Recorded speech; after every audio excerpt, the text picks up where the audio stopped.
in the neighborhood for a very long time. So somebody local. So it's a common to have Rabbi Student speak first. Okay, hello everybody. Thank you. My name is Gil Student. Thank you, Lucy, for inviting me. It's incredible to see so many people come together for Torah just on a regular weekday night. It's an honor just to be invited here. So the topic I suggested is something I spoke about on Shavuos, the mitzvah to be normal. So what is this mitzvah? So that they say in the name of Rabbi Yaakov Kamenetsky, used to say, Mendarf sein normal.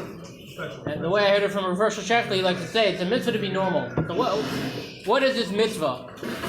Where does it come from? What does it mean to be normal? And what is a mitzvah?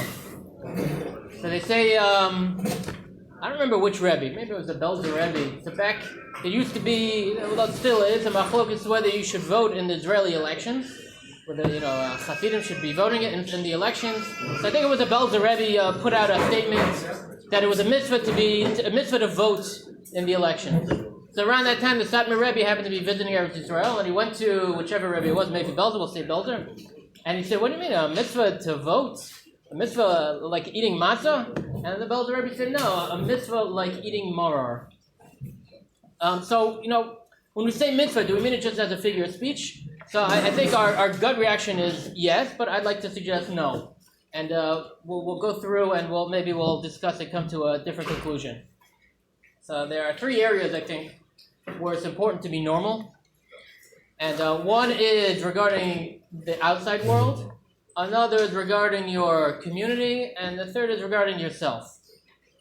So we'll start with Gemara and Brachos, Lamed Aleph Amud Beis. So Chana was davening for a son, right? As we all know, she was in the Mishkan, she couldn't have children. The other wife had many children, and she felt terrible about it. And this is the paradigm of tefillah. This is what we learn Hilchos Tefillah from. So one of the things that she asked for in her tefillah is V'nosata la'amatcha zera anoshim. You should give your maidservant zera anoshim. See, man, what does that mean? So the Gemara says, Rabbanan Amri, so there are many opinions in the Gemara. Here's one, Rabbanan Amri zera anoshim, zera shemuvla bein anoshim. You should have a child who is inconspicuous, who blends in among other people. Kiyasa Rav Dimi, when Rav Dimi came from Eretz Israel, he said, Lo arach v'lo gutz, v'lo katan, v'lo ilaim, v'lo tzarcha, v'lo gicha, v'lo chacham, v'lo tipesh. Shouldn't be not too tall, not too short, not too small, not too fat, not too smart, not too stupid. Who davens for a kid like that, right? You want the best.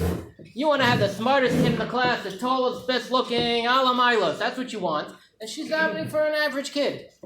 So what's going on?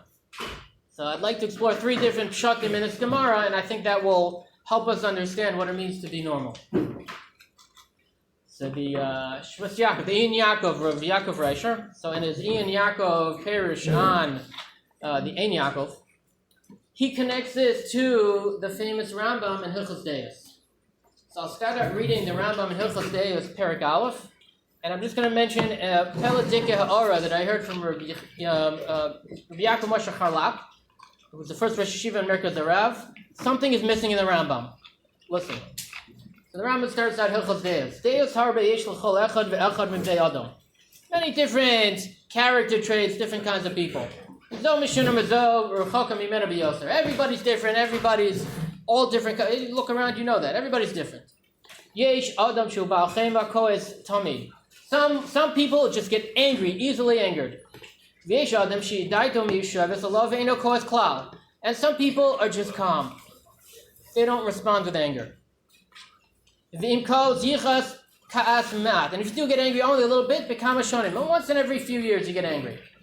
People are just arrogant. They think the best of themselves. They can never be wrong. They're always perfect. And some people are very, very humble. And he goes on and on. So Rav Harlap pointed out the Rambam never mentions anyone who's normal. There's always someone on one extreme or the other. Everybody's got something wrong with them. But there's nobody normal there. And he says the message is because everybody's got issues. Nobody's perfect. We shouldn't think because we have issues we're strange. That is normal. It is normal, or it's common. It is everybody has issues. So what does it mean to be normal? So the Rambam continues. you should take the middle path, right? You all know this. The always take the middle, the mathematical average between one extreme and the other extreme. That's where you want to be. And according to the Rambam, that's what it means to be normal. It means to be in between, to get a little angry, not too much angry. And every midah to have a little bit of it, but not too much. So you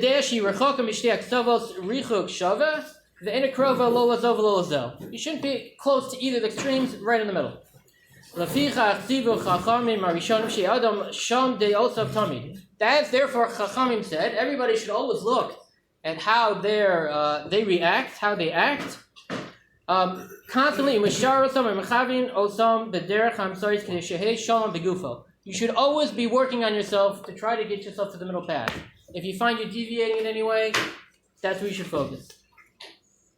Okay, let's skip to Perek Aleph Halacha Hey. The Rambam says, what's a mitzvah here? But Badrachim Ha'elu HaBeinanim Ve'im Badrachim Hatom Yasham Shenemar Ve'halach Bidrachav. So the Rambam says, actually, mitzvah deraisa, to be normal, to go through that average path and not be too far in any direction. So what does it mean? I'm actually not sure about this. This is not a rhetorical question. What does it mean? That Hashem is normal, so we should be normal also? Hashem is not normal, right? Hashem is unique. But I guess he's telling us that the way Hashem acts is in this way of sometimes he gets angry, sometimes not. Sometimes he's jealous, sometimes he's not. And that's the way we should be, based on Hashem's actions. So according to the Rambam, it's a mitzvah deraisa to be normal. So it's midos? Personality? It's midos? Not the way you look? It's the midos, correct. Not the way. So that's a good question, because the Gemara says, not too tall, not too short. So the Ian Yaakov does not answer that. And we'll come to other answers that might actually, that they do address that. The Ian Yaakov, it's a good point. The Ian Yaakov is only talking about midos. So the Mishnah Pirkei Avos says, Adam, right? What's a straight path that everybody should take? Koshi tiferes lo tiferes lo mina Adam. Right? Whatever is good for other people and good for yourself. And the Rambam says, exactly, see? If you're very generous with your money, so that's good for other people. If you're very stingy, that's good for yourself. So you should be somewhere in the middle. Give, but not too much. And that's what he said. They said that's pshat in the Mishnah. So Rav Asher Weiss has this Peladik Tshuva. Since we're talking about being normal for yourself, right? This is the aspect. Find taking that smooth path. He talks about someone who has OCD, which is a real condition. And so the person asks the Shai, look, I cannot go through all of Shema without repeating every word many, many, many times. I can't bench without repeating every word many, many times. And his psychologist tells him the treatment for that, the standard treatment is you just say it once, never repeat. Even if you're sure you got it wrong, keep going. What should he do? Should he asked Rav Asher Weiss, should he never eat a kazayis of bread? So he's never chayiv mid'oraisa, or that's mid'rabbanan. Should he never eat kedei svia to be full of bread? So he's never chayiv mid'oraisa? So Rav Asher Weiss said, that question is goof with the problem you're dealing with. That's OCD. No. Eat normally. Do what your psychologist tells you. And if you're not Yosei, don't worry about it. So what's the svara? Who could have taken the right to say you can be not Yosei mitzvah deraisa? So one of his svaras is he says just basically, why are we mechal Shabbos for somebody? For pikuach nefesh, chalei love Shabbos achas k'dei sheyishmar Shabbosos harbe. Right, one svara is in the Gemara is that violate this Shabbos so we can keep many Shabbosos in the future. So we know this. That's one of the svaras for pikuach nefesh. So he says also, look, don't. If you're sure in your mind you're not Yotzei benching now, don't worry. What you do now, by not repeating any word, will allow you to bench many times in Yis Hashem in the future. Kedas v'kedin, and everybody will agree you'll be Yotzei. So do what your psychologist says now. And that, we don't like to say some people are not normal, some people are not, but OCD is a legitimate condition. And the way to remove that is to just act normally and move forward, and with psychological guidance, of course. That was one aspect of being normal. Being normal means having good midos that are not on any extreme. Rav Kook has a different shot in this Gemara. He has a parish on the Ein Yaakov and Brachas, Ein Ayah, and he says a completely different shot on Chana's Tefillah for Shmuel, that Shmuel should be normal, should be average. Rav Kook says as follows: the Hashpia al Hador, in order to influence people in generation, Mokhrach Shiakar b'ma'aloso el Hador, be'ofen shi'aroyu lahashpa. You have to be similar to people in order for them to understand you and to be influenced by you. If you want to be an influential leader, you have to be relatable. Al ken vitra achasida al shleimus asma. Therefore, the tzaddikus Chana, she gave a little bit on Shmuel's perfection. Ubiksha sheyeh muvla ben anshe hador. She wanted him to be relatable, to be relatively within the population, so that people would be influenced by him. And the irony, of course, is who was Rav Kook? He was this tzaddik walking around in the Shtreimel in the middle of Eretz Yisrael in the 1920s, right? So he was completely not relatable to the people in Eretz Yisrael. But he had a good aura. That's the way. If you want to be influential, if Shmuel wanted to have an influence on the door, on the generation, that's what he needed to do. He needed to be normal. If you're too tall, people are too handsome, you look like a movie star, you know what? People are going to be intimidated. They're going to say, you live a different life than us. If you're too brilliant, well, first of all, brilliant people often are completely incomprehensible. You felt this, right? Sometimes there are people who are so brilliant, you have no idea what they're talking about, and they just talk in their own world. And an Ilui needs guidance on how to relate to other people. And there are many Iluyim who just disappear off the face of the earth, right? They're going to be the next Gadol Hador, and you never hear from them. And part of that is because they're so brilliant, they can't relate to anybody, and they have social awkwardness, and nobody understands their shiurim anyway, and they just live in their own little world. Rav Kook says if you want to have influence, you want to be a Rav, you want to be a Manig, you need to be relatable. So the Mishnah in Sanhedrin, one of the Psolim La'edus, someone who cannot testify, is a Masachik Bekubi, a professional gambler. So why should a gambler be puzzle La'edus? What did he do wrong? Where do you see an Isser to gamble? So there are two opinions in the Gemara. One opinion in the Gemara is, it is Asr the Gemara, it's Asmachta. Because if you say, I bet that it's going to be a 3 or an 8 on the dice, and you have in mind, you're confident that it's going to be, and if it's not, then someone ends up stealing your money, or you end up stealing their money, and so Asmachta. Okay, that's one opinion. The other opinion in the Gemara is as follows. Because a gambler is not part of society. They're not contributing members of society. So the last mashgiach in Slobodka was Avram Grozensky, Hashem Yikov Damo. He was killed by the Nazis. And his sefer, his Talmid had put together a sefer of all his essays and his shmuzin, Toras Avram. And one of the essays in Toras Avram talks about this Mishnah. And he asked, what did this guy do wrong? Okay, so he doesn't have a nice profession. He's locked away in this casino with the air conditioning going 24/7, lights, no clocks. He doesn't know what's going on. But what did he do wrong? Why is he punished? So he says as follows: if you want to testify about a transaction, you have to understand how the world works. Gamblers live in a different world with people who have different ways of interacting with each other. You don't understand the transaction. You think it's all about this and that and gambling and this and that. No, you have to understand. It's not an onish.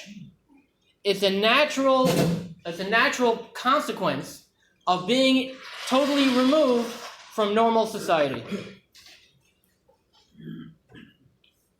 So if you have a leader who lives in his own ivory tower, most Rosh Yeshiva, every Rosh Yeshiva I've ever met makes a point of going to shuls and going to people and schmoozing them and finding out what's going on in their lives. Because how else are they supposed to advise their Talmidim?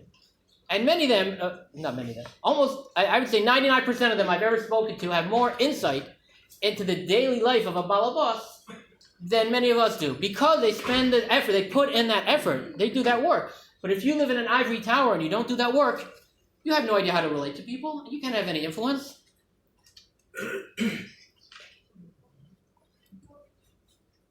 So Toras Avram adds, this is a machayev, that we're obligated to understand society.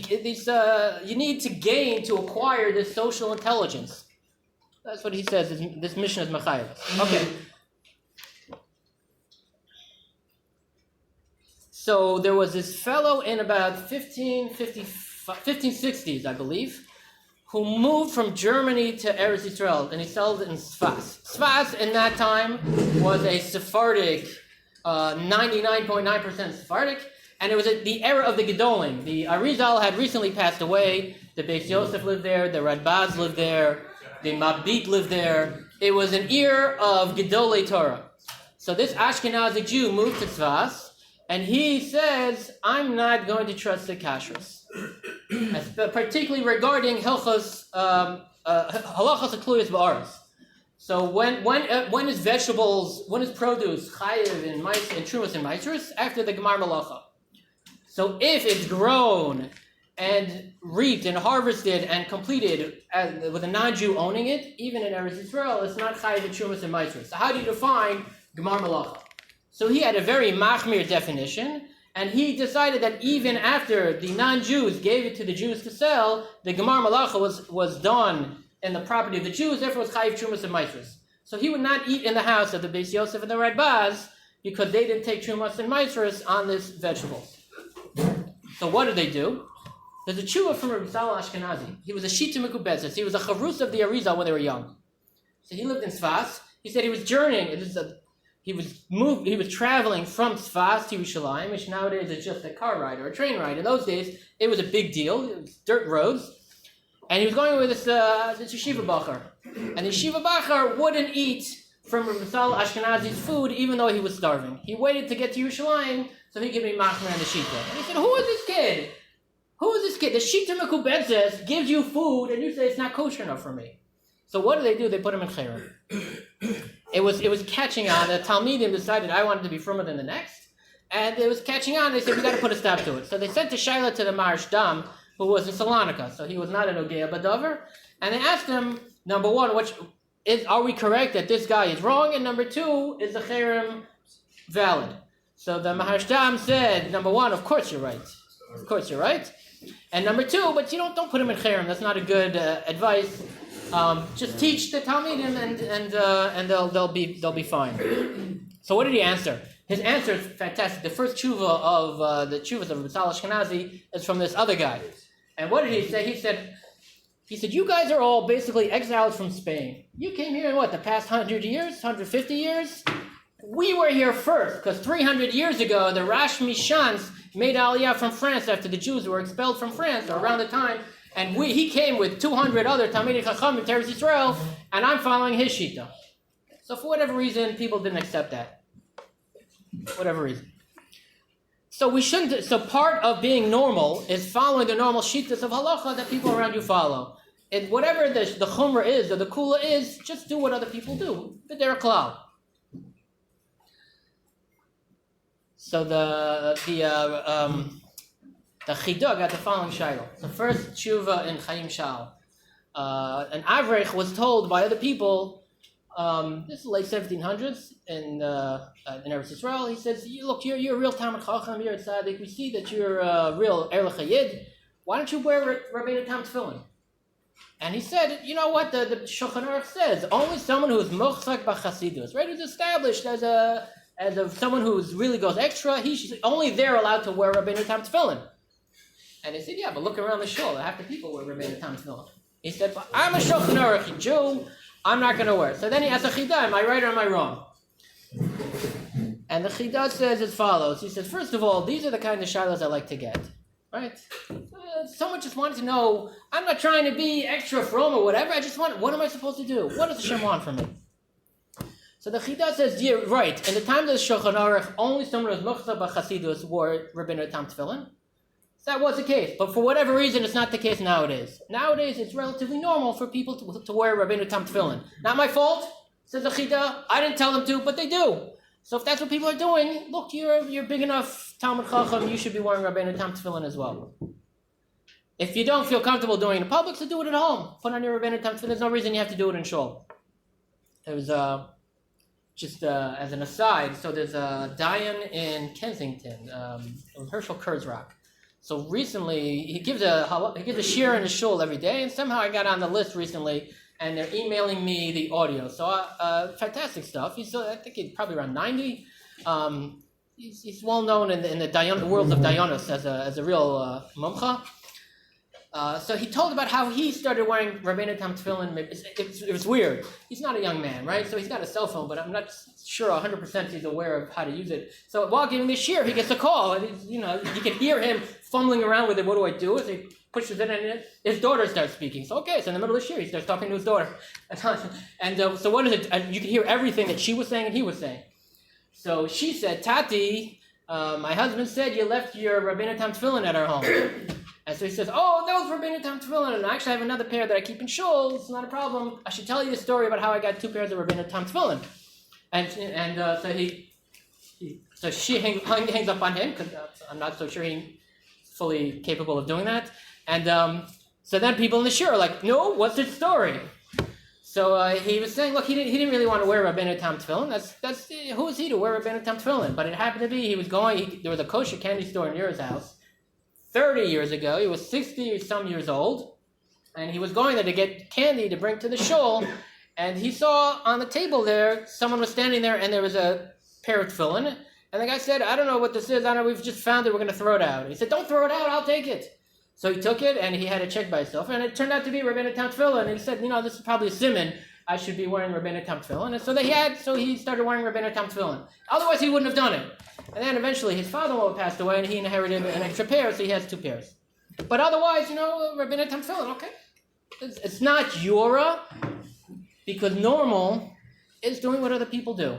You have your own Masorah, but you don't want to deviate too much. And what is normal in one generation and in one place in time is different than what's normal in another place in time. Some people are different, though. There's a Mishnah in Brachos that a chassan is pater from saying Kriya Shema the night of his wedding. Right? We're not knowing by that because we don't have kavanah nowadays. So you still that actually happened. I couldn't remember. I was at my wedding. I couldn't remember. I went up to the Rabbi and said, starting Mari, should I daven or should I not daven? And he said, go daven. So nowadays we don't hold on this, but in the time of the Mishnah, the Gemara, a chassan was pater from Kriya Shema.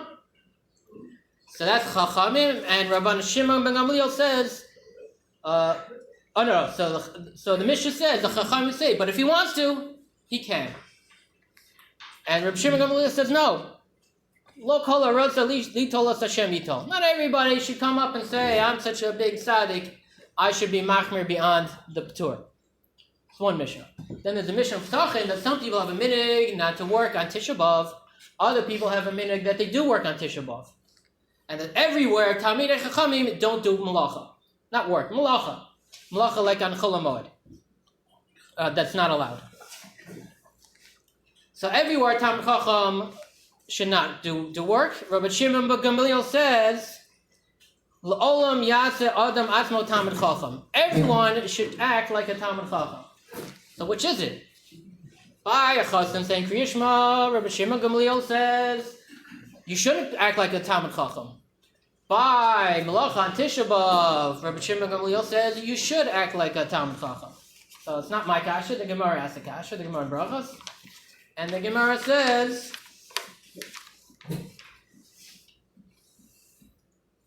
it's also kasha derabanan on derabanan. Right? Because by Kriya Shema they say anybody wants to machmir can be machmir. And by Malacha on Tisha B'Av they say not everybody should be machmir.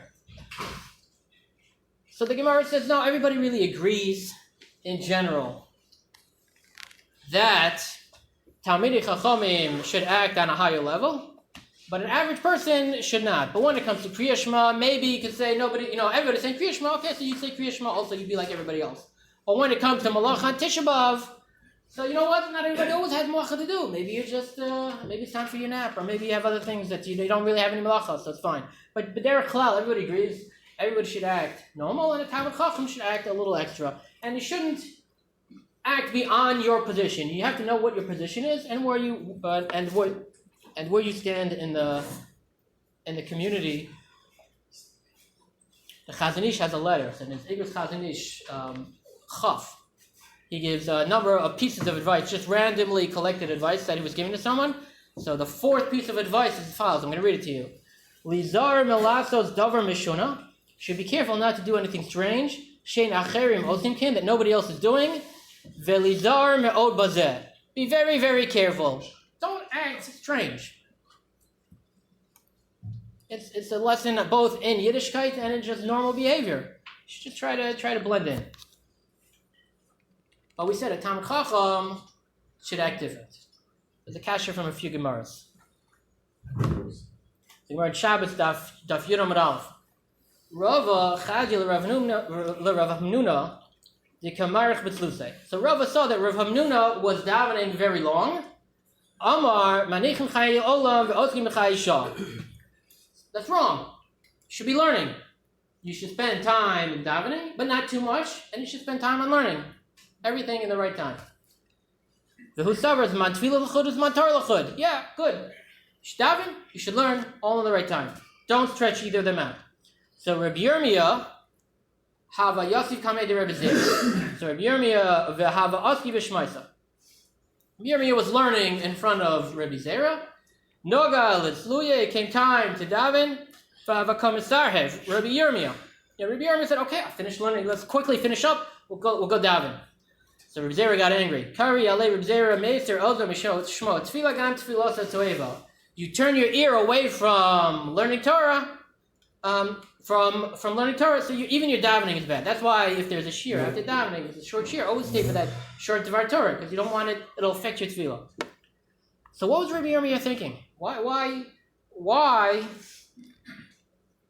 did he quickly stop learning? And why did Rabbi Zera get upset? So the I think Rabbi Kiva Eger quotes the Ranach. So Rabbi Kiva Eger says ayin this and ayin that. So some farm are just impossible to find. So I don't know. When I was in yeshiva, they had a sefer that you could buy the Gilyon Yashaf Sholem, which quoted every obscure sefer that Rabbi Kiva Eger quoted. So the Ranach says as follows. He says, Rabbi Yirmiyah, so the halacha is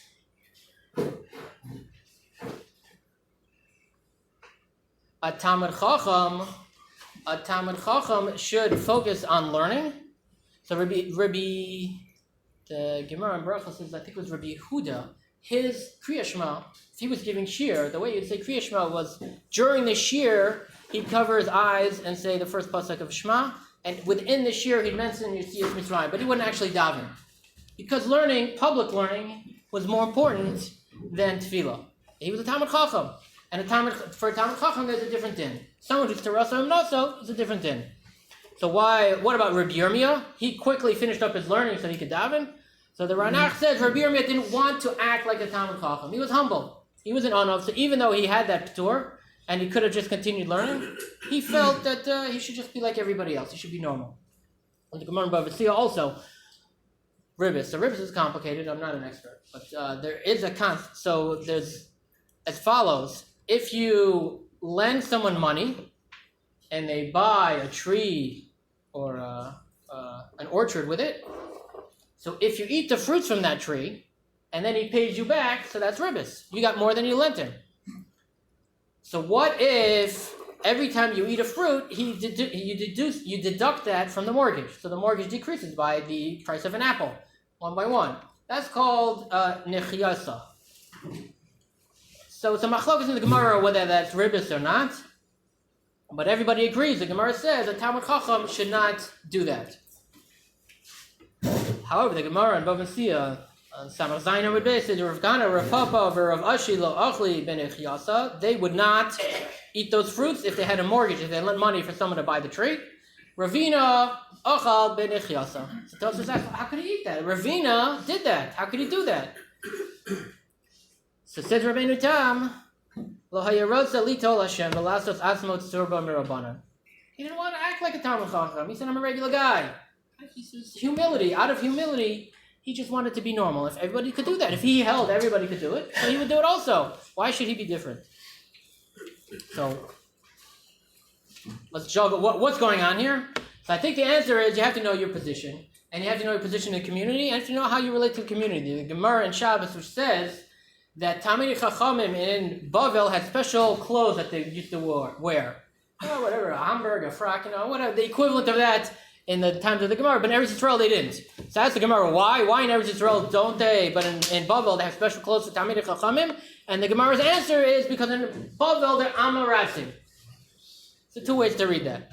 Either one, it's a knock of the Talmidei Chachamim, saying they're not such Talmidei Chachamim, so they need the clothes to gain a little respect. The other way to read the Gemara is no, the people are Amorasim, and they don't know to respect who's a Talmud. They can't tell.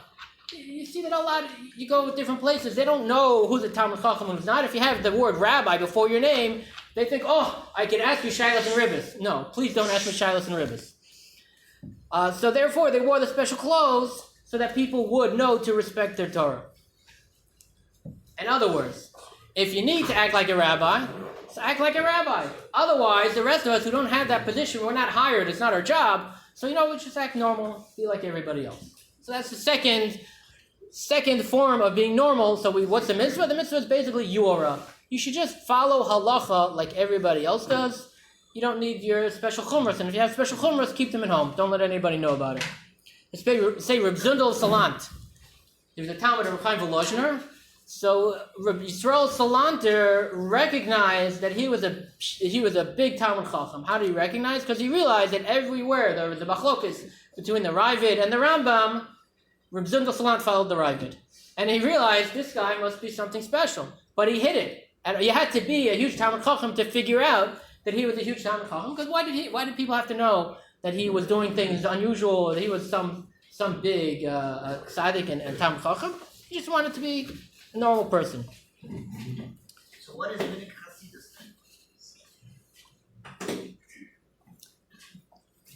So sometimes you see Baal Nefesh Yachmir, right?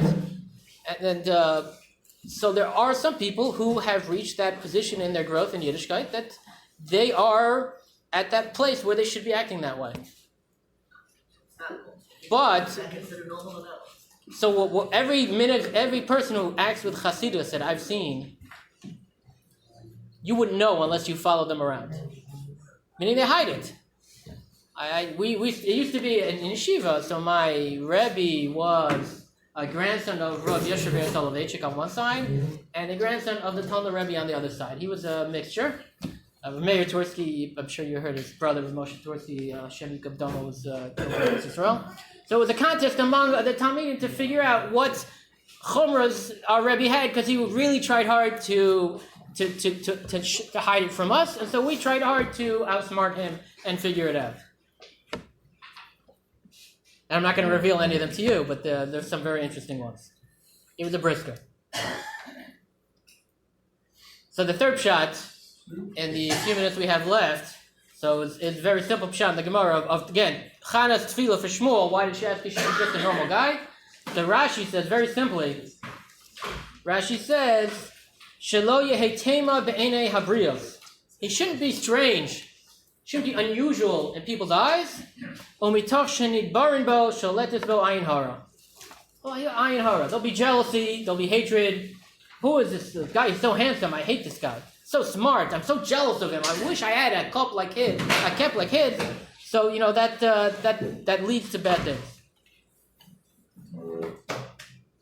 So where do we see nowadays these ideas of jealousy and hatred because we're different? Because to some degree we're special, if not better, at least from various perspectives. Some perspectives we are. Our interaction with the non-Jews in the society, and there's a perception. I leave it to you to decide whether it's true or not, that we're smarter, we're richer, and we're more connected as a community. And that leads to jealousy and to hatred. And it's our job, our responsibility of being normal in society is to prevent and avoid as much as possible these perceptions, this hatred and this jealousy. And to some degree, it's blaming the victim. It's not our fault they're jealous of us, but enachinami. We have to avoid that. So how do we do that? How do you blend in and be normal with society when really we're not allowed to, al pi halacha, blend in and be normal in society? So Rav Soloveitchik addresses in two of his essays. Not much time, and we can only talk about it a tiny bit. So in one essay, The Lonely Man of Faith, he talks about Bereshis, Perek Aleph, and Perek Beis. In Perek Aleph, you see Adam, who is created by Hashem and given everything. And in Perek Beis, you see he's given obligation in the Gan Eden la'avdo l'shomro. And he sees this as two aspects of a person's personality. On the one hand, we should go out into society and contribute and try to advance science and politics and yeshuva olam and everything. On the other hand, we have to have one foot on the base medrash and in shul, where we just interact with Hashem. In another essay, he talks about our interaction with Christians particularly, and Gentiles in general. He points out that when Yaakov, of Avram Avinu, when he tried to buy the Maras Machpelah, he says, Ger v'toshav anochi. It's a contradiction. If you're a ger, right? If you're a stranger, you're not a toshav, you're not a resident. So which is it? So Soloveitchik says, aha, this was a major theme of his. You should be both a ger and a toshav. On the one hand, we should be Americans, proud Americans, contribute to American society. On the other hand, we're Jews with thousands of years of tradition and history behind us. And we follow halacha. And it's a balance, because it's a contradiction. So he points out when Yaakov Avinu went to greet Esav in Parshas Vayishlach, or he sent someone to go greet Esav, so he expected the following three questions from Esav.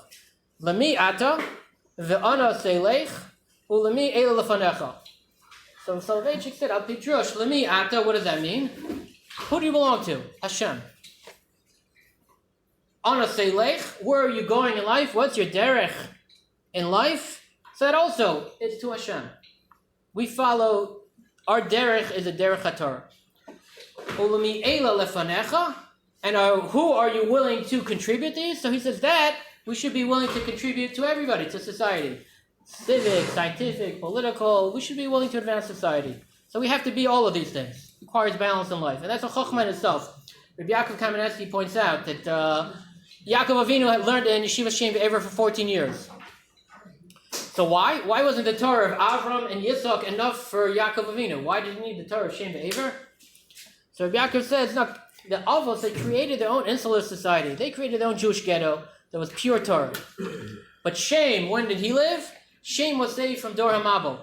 Aver was saved from the Dor HaFlaga. So they knew how to live in these uncomfortable societies where you're unique and you have to some degree fight against society while living inside of it. And that unique Torah of Shem Ve'ever is what Yaakov needed if he was going to go out and live with Lavan for how many years? 20 years. And then being Mitzrayim, that's right, even better. Being Mitzrayim. Okay, so we're mamish out of time. It's time for Ma'ariv. So just to chazer, so we said, what does it mean to be normal? And we gave three different answers and three different mitzvahs. One is that it means to be balanced in your life and your approach to life, and that's the mitzvah of halach to be drachav. The other is to follow halacha and act like most people around you, and that's yura. And the third is to try to blend into society, but not too much. And I would say that's probably a mitzvah of Kiddush Hashem. So with that, thank you very much for listening and for participating.